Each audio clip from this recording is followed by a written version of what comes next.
it forced women into marriage, and if they weren't in marriage, they were destitute. I will literally be an old hag if I don't find someone I'm actually in love with to marry. And welcome to the Point of View podcast. My name is Asada Haman. And my name's Yosa. And here we are today for another episode. Yes, we are super excited to discuss this movie this week. Probably my favorite romance movie above literally everything else. It is a classic. It's above To All the Boys I Loved Before. Yeah. What, did you watch 5 times in one day? Yes, because I feel like To All the Boys I Loved Before is very much like teen romance because that's who it's like targeted towards. Yeah. It's very much like the cheesy like teen romance. I think I watched when I was like honestly, 16, 15. I don't think the relationship would have lasted past high school, maybe college. Like 2,000 miles, let's be for real. Like him on the lacrosse team at Stanford, okay. But I feel like Pride and Prejudice, and because it's just like olden day, so like the love is just so real despite all societal like money, especially her too. Yeah, like her ideals and her way of thinking. Like it was going like, you know, because divorce really wasn't an option back then. So even if the love faded over time, like it in these relationships, it wouldn't have stayed, right? Yeah, like it wouldn't. Yeah, it would have been stuck. But for her, you know, she took her time. Yeah, Elizabeth was literally is an inspiration to this day. If you haven't figured it out yet, I think I said it, but we are talking about Pride and Prejudice, the 2005 movie. But I have watched the older one. I think it's like 1994. Yeah, something like that one's really good I think. too. Yeah, 95. That one's also really good. I watched the entire movie. It's like 6 hours. I know. Really? On Max? HBO Max? No. It was on Hulu or something. No, it was on HBO Max too. Oh, the long one? Well, I saw 95. Yeah, that must be it then. Did it really say like 6 hours? Yeah, the movie is 6 hours. I watched the whole thing twice. I know the 1940 one is here. Oh, and that's an hour 58 minutes. Okay. Yeah, I don't know where the they look scary here. Search up Pride and Prejudice 1940. They look a little scary. Editing back then was the budget was kind of low back then. Really? Can you imagine? But for those of you that haven't watched Pride and Prejudice, at all, or read the book, I'll give a quick summary because the storyline's usually always the same. They don't really change. It's kind of like Cinderella, like the 30 million Cinderella remakes. Cinderella, another story. Cinderella and the shit, like something like stupid. But like, again, the story's always the same. But Pride and Prejudice follows this girl named Elizabeth Bennet. This is set in like the 1800s, so it's very much like olden day. Women don't work. Women don't have their own finances. Like we were saying before, women can't like get divorces. Divorces in general are rare. Women have to very much get married, rely on a man for wealth, comfortability, support, everything. And so we live in this time. It's Elizabeth and her 4 sisters. She has one older sister named Jane, and then Lydia, Kitty, and I'm gonna be honest, I don't remember the other one. Did you say Jane? Jane, Elizabeth, Kitty, Lydia, and then the young one, the other one that like no one talks about. Is it the one that's seems like she has some like mental? Yeah, like she's always playing the piano. I feel bad because like the point of the movie is that like she's forgotten. I just forgot her name. She lives up to her name. Whatever her name is. Maybe it's like Eloise. No, that's Bridgerton.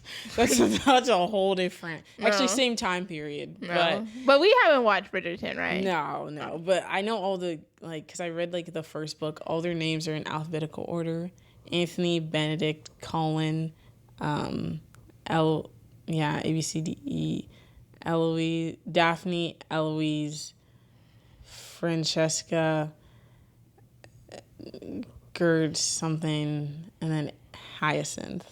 Huh. I don't know. It goes from A to H. But anyway. Interesting. Yeah, I don't know why the mom did that. But you read the books, that's why you know. Yeah, I read the book. But I think I also knew that from the show because like I'd seen like a TikTok comment or something. Okay. But Pride and Prejudice follows the story of Elizabeth Bennet and her 4 sisters. And so for that time period, having daughters wasn't of an advantage because you wanted to have sons, like a son to take over the estate, take over the finances. So you knew you were leaving your house and all your money to a son. But basically, if he had daughters, like the point was basically to get them married off to the richest suitor. And so what happens is at the very beginning of the movie, it's like announced that there's a Mr. Bingley that is going to be coming to a ball that's they live in Pemberley, right? That's in Pemberley, New England, London, wherever they are, or not New England, in England, and they basically go to this ball, and the older sister Jane hits it off with this Mr. Bingley, and Mr. Bingley is extremely wealthy. I think translated to now's income, he's probably making close to like $8 million a year. Like, it's something insane. And he has this friend with him named Mr. Darcy. And so Mr. Darcy is very much like the brooding, like, best friend. And Mr. Bingley is like this ball of joy. Like, he's just smiling. He's like nice to all of the ladies. And then he's so goofy in the 2005 movie. He's so in the older one too, in like the 1995 one. He is so, like, funny. He, like, literally there's not a scene he doesn't have a smile on his face. Like, okay, he wasn't really funny in the 2005 one. I just kind of thought he was an idiot. Yeah, he kind of He is an idiot, but... I think that's kind of the point, that it's, like, he's kind of stupid, but, like, it's fine. But he's cute. It's fine. But, like, he has his friend, Mr. Darcy, who makes even more money. I think that's his wealth is translated to, like, $10 million a year now. And... so Mr. Darcy's kind of like brooding. But don't quote us on those figures. Yeah, no, the Mr. Darcy one is true. I don't know about Mr. Bingley though. But they're at this ball. Mr. Bingley and Jane, the older sister of Elizabeth, hit it off. They very much like love at first sight. And Mr. Darcy, they're kind of like, oh, Elizabeth is here. You know, your friend's already danced with his sister. Like, why don't you guys like dance? And he goes like, she's not handsome enough to tempt me. And like basically now it's turned basically saying like, she's ugly. Why would I dance with her? Well, no, it was funny because like she was overhearing that right in that like, scene. Someone had come up to him, and they were like, oh, like the sisters are all here. They're like, yeah, they're not very like like he said like Jane is the only like, beautiful. And then one. they were like, oh, what about Elizabeth? And he was like, she's like, I'm basically saying like she's not bad, but not handsome enough to tempt me. Yeah, and it was just a whole thing, and so that like. Basically just starts like the enemies from there because he called her ugly, and then like there's so many other interactions they have where like he kind of starts like falling for her and she's just not having it. She's like, this guy's rich and pompous and he called me ugly and he's prideful. And so we see their love story unfold in like the times that they live in, other characters that come in, trials that they face. We see Mr. Darcy literally change because of Elizabeth, and we see Elizabeth change too. So absolutely amazing love story, and you know we're going to talk about it today. But again, if you haven't watched it, really watch it. Any of the versions. I don't know about the 1940, but at least the 2005 and the 1995 are really good.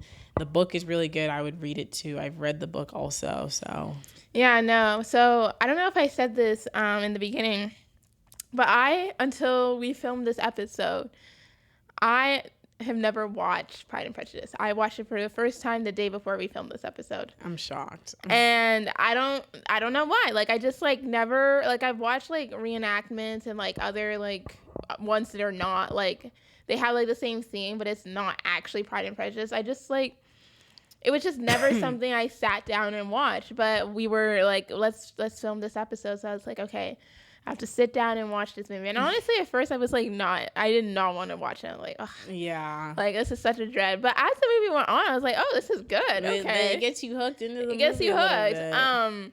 But something that was really interesting, this is kind of going on a bit of a segment from like kind of what we planned. But while you were talking, what came to my mind, and while I was watching this movie, actually, I always, like, back then, you know, sometimes you read about, like, historical, like, context and content, and it's like, oh, like, the mom is just so upset that she doesn't have a son, and it's, like, almost like the daughter is treated this way. But I think really watching this movie from, like, the mom's, the Elizabeth's perspective and, like, just the perspective of, like, a women-filled household, and like with Mr. Collins coming and basically was like gonna kick them out of their home that they've had their whole life. Yeah. And because the dad didn't have any money to give to his daughter, it's like they were going to be like basically left on the street after the dad died.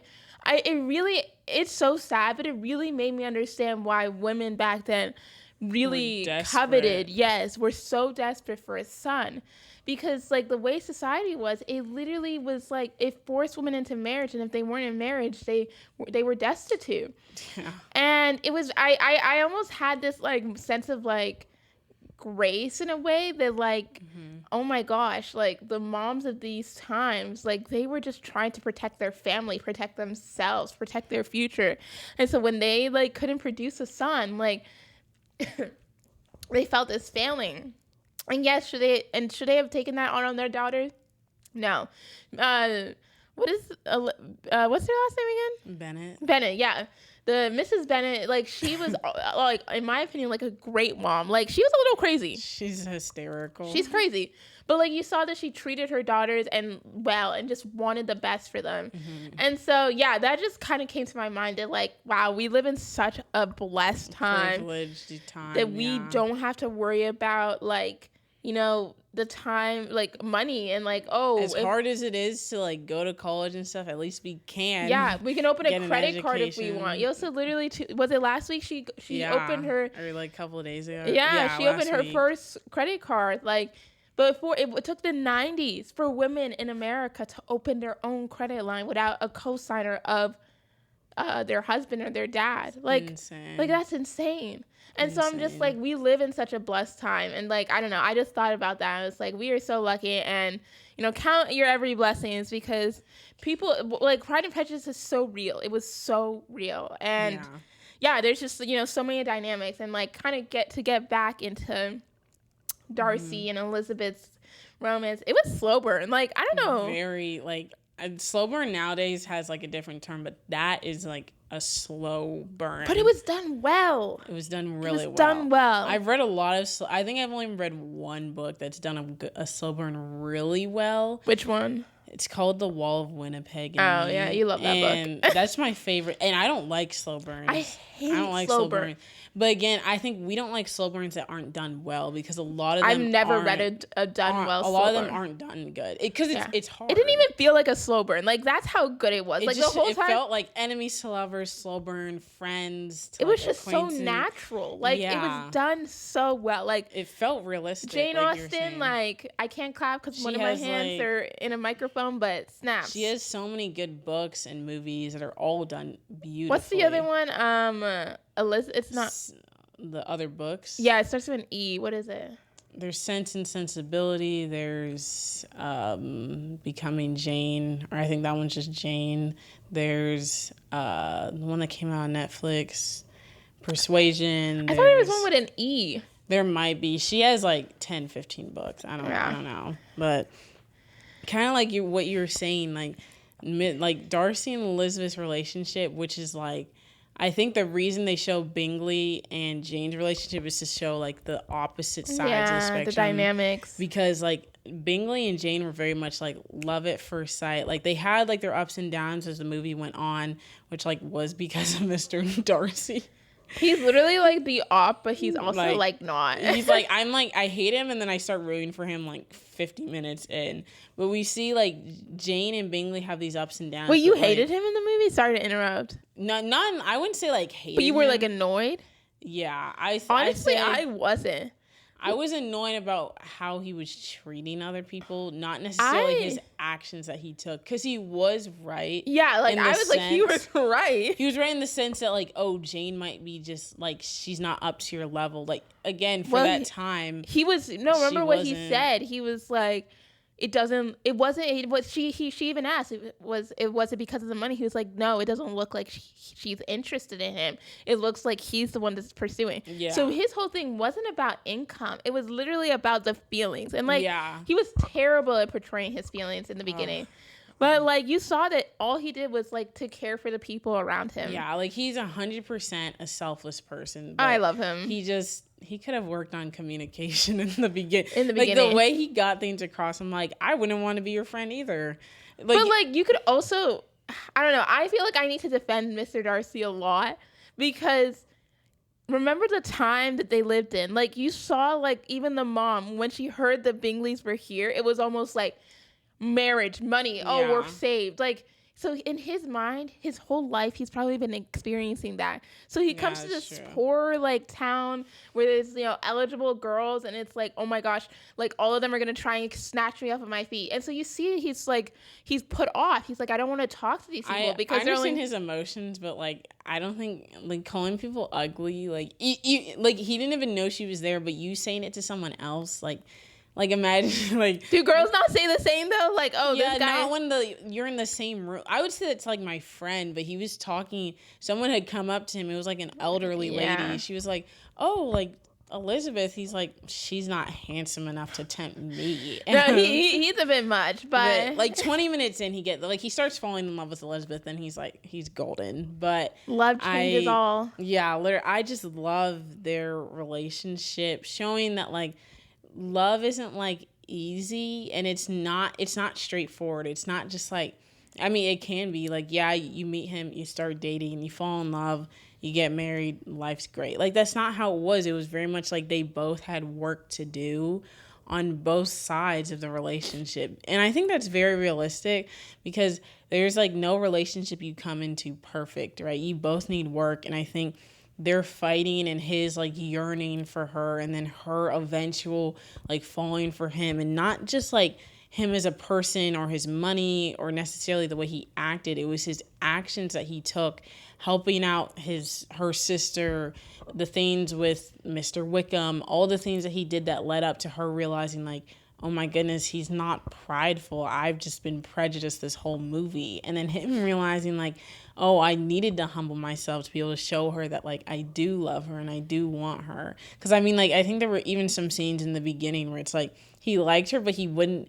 It was like a weird vibe. Like he almost was like, he would like give her attention, but it was like weird. And then she would kind of just be like, oh, like you kind of just called me ugly, and he like thought she didn't hear, and like, yeah. So it was definitely like a weird dynamic, but we definitely see like halfway through and a little bit after they become friends, and then that relationship builds. Yeah, I agree. I think that it was really interesting, like the contrast between Jane and Mr. Bingley and Elizabeth and Mr. Darcy, because yeah, like there's a huge contrast. And I don't know, it was a really interesting perspective, because I've read Regency novels. Like one of my favorite books, like literally one of my favorite books, is called Edenbrooke, and it is literally is like that the E-name book you were thinking, Jane Austen? No. I swear it's the Jane Austen one. Is like there was like a show on like Netflix or something like that. Enola Holmes. No, Enola Holmes. What? I don't know. You said Netflix, so I'm like, I don't know. I thought there was one with an E. Emma, yes. Oh yeah, that was a movie. Emma. Okay, yeah. There's a lot. Oh wow, she has a lot of books. Oh my goodness. Some of these aren't even movies, but yeah. But yeah, like it was just, it's so interesting to see him and the way they act, and it's like it really just opened my mind to like the time period, because I don't think I've ever, and maybe that's not true. I don't think it's been a long time since I've watched like a historically accurate in a way, like historical romance kind of thing. I've read a lot of books. Like I got into like, after I got into Edenbrooke, because I read it for the first time, I was like, oh my gosh, this is so amazing. I tried finding other ones, and on Kindle Unlimited, I went through this phase of like, it was literally just like all Regency novels. I think I went through a phase like that too. And then they got progressively worse and worse, and I was like, actually, I'm done with this. Yeah, like some of them got like really weird, or the writing really wasn't raunchy good. Too. Like I'm like, this would not happen in this time. Like they're doing all these things, like, and I'm like, I don't know, the characters are like boring. Like, because I also went through a phase where I think I read like one or two really good ones, and I'd try and go through the series, but then the girls are so boring, or the guys just sucked. They sucked. Like they weren't like, Mr. Darcy. I'm like, where's like the first book energy? Where's Mr. Darcy? No. Like where is that? They wish they could be Mr. Darcy, but they're not. No, yeah. But I love this movie because it's like, I love movies that like open your mind. They make you think. And like I'm not the kind of person that watches documentaries or watches like boring nonfiction. I know it's always been my goal to become more like that, but it will stay a goal that probably will not be achieved anytime soon. to be watching regularly. But I love regular fiction movies or realistic fiction or romance that open your mind, like open your horizon and expand the way you think of things. And I really feel like this did, like with the perspective of the mom, but just the perspective of like even like the clothing and like just like it was just so much there, and it was just like also it was like 2005. Yeah. So they were still like keeping like I'm sorry, but like Bridgerton, like Enola Holmes, that Millie Bobby Brown movie that came out like 2 years ago, like all these like new like olden day movies are like Regency time, like they are so like inaccurate. Like why do you have lip filler and like French tip nails and like why is your cleavage like ugh? Like it's just so it's so inaccurate. It's just so inaccurate. But then people would also claim like, oh well, then why are black people like is like it's for diversity. There were not black people in that time. Let's be for real. But then people are gonna say like, oh, that's it's okay because they added black people. I guess there's a fine line, obviously, but like you can still keep certain things accurate, right? Because you want diversity and representation in shows today, but like seriously, like literally one of the Bridgerton, I saw someone zoom in on the girls and she had like French tip nails, perfectly done, like a full pound of makeup, and I'm like, they didn't have that back then. There's in 1850, they had French tip nails. Someone knew how to do a cosmetic like crazy. That did not happen. No. Now, did they maybe have paint and stuff like that? Yeah. Probably, but yeah, there's no way they had fake nails like that. Yeah. It didn't happen. It's just so inaccurate. But but another thing I like about the movie is Elizabeth is very much set in her standards. She's not someone that like, and it gets to the point that it annoys me when like have like I think 3/4 of the way through the movie, like Darcy professes her love and she's like, you're arrogant and this, and I will never ever marry you. And I'm like, what are you doing? Like, I'm getting like so mad, but I'm also like, but that was Mr. Wickham's fault. Yeah, that which we'll get to. But like, I think she's so set in like her standards and her morals, and it shows that it's like you shouldn't settle for things. Because I mean, in her defense, at that point in time, she'd been told something about him where it was like, okay, well, he's rich and he's gotten nicer, so maybe I should just conform and just let it happen. But she was very much set in her ways, and I think she told her mom in one of the scenes that's like, I'd rather be like an old hag and alone than like not marry for love, because she knew in that time marriage meant convenience, marriage meant money or support or safety. But she was like, I will literally be an old hag if I don't find someone I'm actually in love with to marry. And, she ended up finding it, but she's really just an inspiration to women in that time, but into this time too, because it's still very much like a mentality to kind of want to find like marriage and support in a relationship. But I think we need to realize that like, it's fine to wait for the right person, or to maybe not even just be looking for the right person, that you don't necessarily need someone, especially now, to be fulfilled in life. There will come a time for that, so don't rush it, I agree. And I think that's the difference between her and her mom, like you were saying. Her mom wanted her children to be safe, and maybe that's a thing, that's like a theme Elizabeth didn't understand because she was younger, that her mom had time to understand growing as she grew up. But like, I mean, her sisters understood. Like, I feel like everyone around her, she was just a rebel. She was just a rebel, and she understood. And like, the dad knew that. Like, that's why you heard the she's the dad's favorite too. So the dad was like, whatever. And like, I think, in a way, I think that she got it from her dad, because like, do you remember the scene where what's the name? Mr. Collins. Lady Charlotte is, I think, her name. The friend that married Mr. Collins. The Mr. Collins like benefactor woman, the lady. Oh, I think it's Lady Charlotte. Yeah, no, it's like Queen Lady Catherine. Catherine, yes. Catherine. I think it was a scene. Lady Catherine. She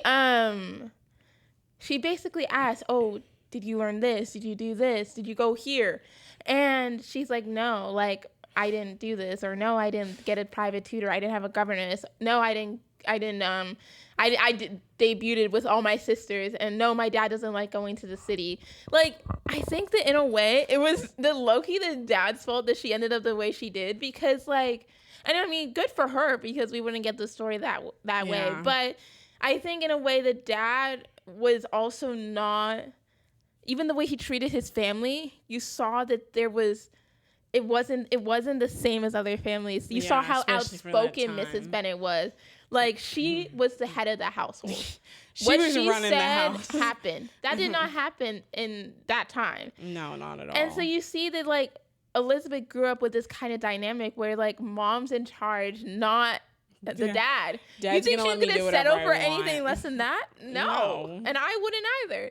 And so I love Elizabeth's, like, and I've heard this said before, that she was just ahead of her time. And I think she absolutely was. Like, she knew that she couldn't settle for some low whatever, or like settle for some weirdo like her friend Elizabeth, which I'm not Elizabeth, Charlotte. She couldn't settle for Mr. Collins. Mr. Collins, because I mean, to Charlotte's defense, like, and I understand, like, she understood the times. Elizabeth was just a rebel, but she knew that, like, I have this worth. I have this, like, I have these brains, this ability, and my mind just works in a way that I can't settle for rubbish, as they would say in England. Literally. And I just love that. I just love that she was ahead of her time. And I love that we got to see, like you were talking about, like, the breakdown between Darcy and Elizabeth's, like, angst almost. It was just, like, there was a lot of angst. And, like, I love that. I love when it's not, like we talked about, easy. Like, slow burns have to be done right. And, like, I'm telling you, by the time the movie was done, I was like, oh, yeah, they are in love. And they've been falling in love the whole time. But it almost didn't seem like that. It's like you didn't even realize. No, you didn't. It was beautiful. Yeah, I think one of the factors that gets a little bit brushed over in this movie is, like, Mr. Wickham versus Mr. Darcy. And also, I will say, Mr. Wickham is not that attractive. Oh, like, yeah. It was like forced in the whole movie. The handsome Mr. Wickham. But in my honest opinion, I think everyone in that movie was unattractive except Elizabeth and Jane. Okay, Mr. Bingley was... No. Yeah. He had the potential, but they made him look horrible. Okay, like, his clothes and, like, his hair. Sometimes. His hair was like this. I don't even, like, it was... And I was like, okay, the hair, but, like, he was the most attractive guy, I will say. But Mr. Bingley older one... No, Mr. Bingley in this movie, I could see his face. I'm like, you are the most attractive, but you are just, they designed you horribly. Your style. And, like, everyone was ugly genuinely everyone was ugly. Even like the girls, like, I normally don't say girls are ugly, but in this movie, they somehow made all the girls ugly except Elizabeth and Jane. Like, everyone else was just horrid. I was like... That's crazy. Like, I mean, I know it's realistic because I know people, like, didn't have, like, you know, the money and the finances and everything back then. So everyone probably did look chopped, but, like... except, yeah, maybe that's what handsome looked like back then. Oh, no, it's not. Have you seen those old pictures of, like, those, like, army guys? Like, the military... Yeah, maybe that's what Mr. Wickham was supposed to be. They're like, oh, nah. Have you seen it? Like from, like, World War I or whatever. I know that's, like, but that's still, like, 100 years ago. Like, yeah, I mean, I guess. But some of the guys, they were attractive. So you cannot tell me, like, 100, 200 years earlier. They definitely were, but I don't know. There were attractive men back then. It just maybe the movie was more focused on, like, the, like, connection acting and less on, like, the looks. I don't know. There needs to. I thought there was a newer Pride and Prejudice that was came out. There might be one in the works. Hopefully they get attractive characters this time, please. Hey, there's always a Noah Holmes or whatever.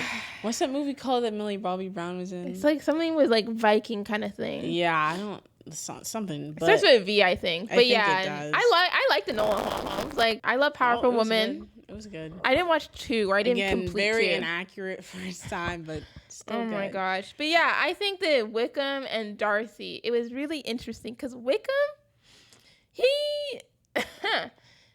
is intelligent and not in a good way. He very much knew what he was doing. He knew exactly what he was doing, and, you know, it worked. It worked because he almost, like, in the beginning, like, it's the first impressions of them both were they were polar opposites. Like, Mr. Darcy, like Yosef was saying earlier, comes in and he's, like, angry, like no smile or anything like that. Good for you, peasants. Yes, but then like when you see Mr. Wickham in the first time, it's almost like, oh, I'm this ladies' woman, and I picked up your handkerchief, and like, oh, I can go buy lace with you, like, oh, help me find lace, like it's just like so, like pleasing, and like I take walks with you. It's almost like the polar opposite of Mr. Darcy, but appearances can be deceiving, and that's why sometimes even in real life they're like, if a guy sometimes acts a certain way, be careful. If he's a little too attractive, and they know it, like yes, if they know it. Like I think people said that like the finance bros or something are like the biggest cheaters out there, and I'm like, that's crazy. I've seen the skits like on TikTok of like the finance bros, like, all right, like here's some cash, thanks for the night, like.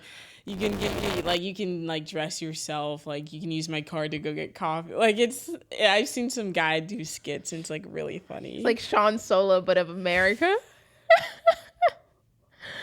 Literally, like, Hongdae man, but, like, finance bro in America. It's a little more subtle. Yeah. No, they have to keep the status quo. Yeah, no, but I think, like, Mr. Wickham and Mr. Darcy are very much, because they did grow up together, is actually like one of the funny things of the story, but it very much shows how easily people that aren't intelligent can be swayed, because Elizabeth was swayed, but then like even she knew from the beginning that Mr. Wickham wasn't someone she would be with. She understood he's a man of flattery. He's a man of trickery. She was crushing. Like she was searching for him at the party. Like she was like, I kind of want that man, but like she told Jane, right? Was she one of your like the flings that you were talking about? What do you mean? Like, oh, just for the weekend? Yeah, he was just for the dance, just for that ball. But we see that like she's telling Jane in one of the scenes, like, oh, Mr. Wickham is a very, like, charismatic. I mean, I don't think they used that word for that time, but he was, like, a very much attractive. Like, he has that broad smile. He walks in confidently. And it worked for Kitty, right? Or was it Lydia? Lydia. It worked for Lydia. And we see that's when, like, Darcy swoops in. When Mr. Wickham breaks things down, like, Mr. Darcy knew he would. Like, he swoops in and he saves the family, and that ultimately is what ends up, like, Elizabeth, like, falling for him. No, because she was already falling for him before she knew that. Yeah, but, like, that scene where they're in the room and she's, like, pacing, he brings, like, the letter in or something. Or she's, like, waiting for the letter, and, like, he's, like... No, remember, she started falling for him once she learned that what happened with Mr. Wickham wasn't real. No, that's not when she started falling, but I'm saying, like... That was, like, helped it. Oh, yeah. Of course it helped. Those, like, because her family had also been like, oh, Mr. Darcy just, like, saved, like, saved us from, like, the embarrassment of the century. The family didn't know. Yeah, they did. That she'd ran away. Oh, that she ran away, yeah, but they didn't know it was Mr. Darcy. They thought it was the uncle that saved them. Yeah, no, but I'm saying, like, they knew that Lydia had ran away. Yeah. And so Elizabeth was like, oh my goodness, like, he just saved, like, I think, like, someone had said, like, the embarrassment of the century or something, like, crazy, which maybe it would have been. I don't know what was going on in 18, whatever. My question is, how did rumors spread that fast? Bro, they probably got some mail lady, like, running door to door, like, but I really like the character Mr. Wickham plays, because you're almost so angry that nobody can see it, but there's people like him in real life. They're very sly and... Perfect word. They're gonna... Because at the end of the day, he did get his way. He was still married to Lydia. He got to, like, live. He got the money. He got what he wanted, and that's how he was able to do that trickery. And Lydia thought she had fallen in love with someone, or maybe she didn't care. But She seems like the kind of person that did not care. Yeah, she's like, I don't care that my family was embarrassed. Like that my family, it would have brought shame upon my family. Like, she was like, he's hot, and like, I want... Which, I mean, like, you know what? You do your thing, Lydia. You got what you wanted. Good for you. But I think I hate his character.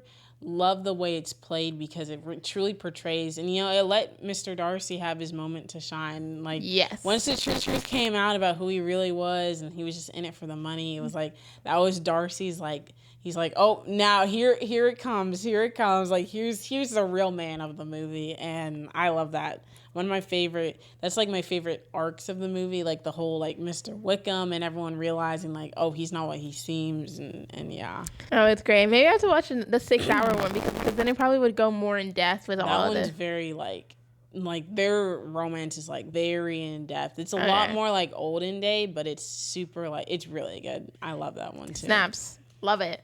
No, I mean Pride and Prejudice is such a good movie. Like definitely like gonna be I do enjoy Regency. Like I love historical romance, and so I'm really glad that I got the opportunity to finally watch it and like sit down, because sometimes it's not that I don't want to do something, it's more so that it's like sitting down, it's like almost like the process of sitting down and doing it, it's just too much work. Yeah, it's a pretty long movie too. It's almost like 3 hours. I was like that's long. That's long. But then I could sit down for a 3-hour Marvel movie. So, like, I could do this too. But I think that's all we have today for you guys. Thanks so much for tuning in and listening to us yap about Pride and Prejudice. As you can tell, it's Yosa's favorite movie. And I remember I, saw her one day. She had the book, and it was, like, a small book, too. And I'm like, why? First of all, why did you get a small book? I got the small one. I was gonna get because there's a normal size one, but the small one was like this. It was like the book was this thick, and it was like this tall. But like me and my friend saw it, and it was literally like $5. And I go like, oh, and like the cover was kind of cute, and I was like, you know what? Why not? Why not? Like, but $5 versus like 20. It was Barnes and Nobles too. So don't ever buy books at Barnes and Nobles. Yeah, so $5 let that be a message. Barnes and Nobles was like a steal, a treasure find. But you would have found it cheaper on Amazon. But I don't think it had that like model. Or it didn't. Okay, I see. But maybe it was a limited edition. Ooh. I doubt it, but. But yeah, as you can tell, Yosa absolutely loves Pride and Prejudice, and so I'm glad we both got the chance to talk about it. Hopefully, the inspires you to watch, rewatch, read it, and let us know if you ever do or what your thoughts are on it in the comment section. If you can give this video a thumbs up, we would super appreciate it. And if you could also subscribe so that you could see our videos. We post every other week, and make sure you follow us on any of the podcasting platforms that you're listening to this on, and make sure to give us a 5-star review. Follow us on Instagram, TikTok, and Pinterest, whichever one you like. And we like to post little things during the week, and we will see you guys next time. All right. Bye.